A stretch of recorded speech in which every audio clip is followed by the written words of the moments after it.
Assalamualaikum warahmatullahi wabarakatuh. Perkenalkan, nama saya Gabriela Sandan, NIM 0103520037 dari Program Studi Pendidikan Dasar Pascasarjana Universitas Negeri Semarang. Tugas mata kuliah Inovasi Pembelajaran IPA SD. Topik 5, penerapan modul pembelajaran PJBL di kelas 5. Dosen pengampu Ibu Dr. Sri Sulistyorini MPD dan Ibu Dr. Baroka Isdaryanti SPD MPD.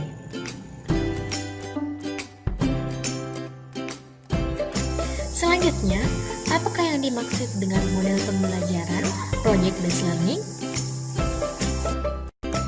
Model pembelajaran Project Based Learning adalah model pembelajaran di mana dalam proses pembelajarannya yang secara langsung melibatkan siswa untuk menghasilkan suatu proyek. Adapun sintaks model pembelajaran PJBL, yang pertama, pertanyaan pada awal pembelajaran. Yang kedua, perencanaan proyek. Yang ketiga, penjadwalan tahap kegiatan proyek. Yang keempat, pengawasan proyek berjalan. Dan yang terakhir adalah penilaian. Selanjutnya adalah penerapan model pembelajaran PJBL di kelas 5, tema sehat itu penting, tema 4, subtema peredaran darahku sehat, subtema 1, dan pembelajaran ke-1. Dengan kompetensi dasar 3.4 menjelaskan organ peredaran darah dan fungsinya pada hewan dan manusia, serta cara memelihara kesehatan organ peredaran darah manusia. KD 4.4 menyajikan karya tentang organ peredaran darah pada manusia. Indikator 3.4.1 menyebutkan peredaran darah dan fungsinya pada manusia.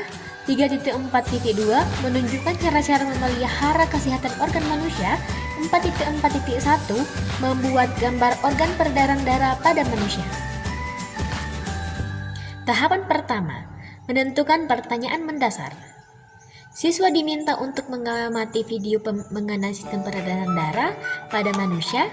Selanjutnya, guru memberikan kesempatan kepada siswa untuk bertanya mengenai hal apa yang ingin mereka ketahui. Tahap kedua, mendesain perencanaan proyek. Guru membagi siswa menjadi 3 kelompok.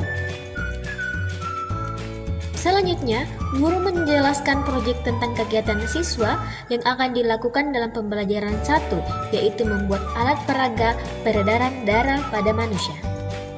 Nah, siswa mencari tahu mengenai alat dan bahan apa yang akan dibutuhkan untuk membuat alat peraga tersebut.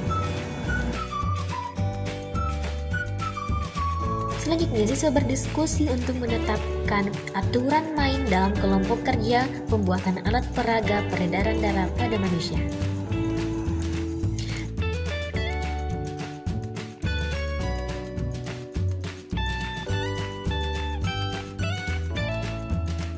Ini adalah memonitor peserta.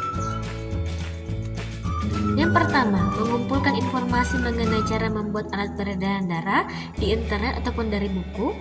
Selanjutnya, menginformasikan untuk menyediakan bahan atau alat untuk melakukan proyek tersebut. Tahapan kedua, siswa membuat proyek. Selanjutnya, membuat laporan pembuatan alat peraga peredaran darah. Dan yang terakhir adalah siswa mempresentasikan hasil proyek alat peragaan peredaran darah yang mereka buat. Guru mengawasi dan memonitor jalannya kegiatan siswa dalam menyelesaikan proyek. Tahapan terakhir adalah menguji hasil.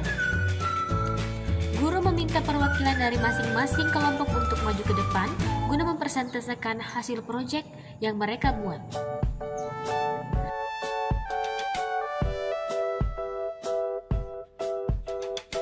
Dari presentasi yang dipaparkan masing-masing perwakilan kelompok, guru memberikan tanggapan atau umpan balik bersama siswa yang lain.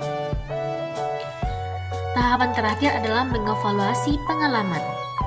Menyampaikan kesimpulan umum dari hasil percobaan, termasuk menyimpulkan jawaban dari pertanyaan pada tahap penentuan pertanyaan mendasar, selanjutnya refleksi dari keseluruhan proses pelaksanaan.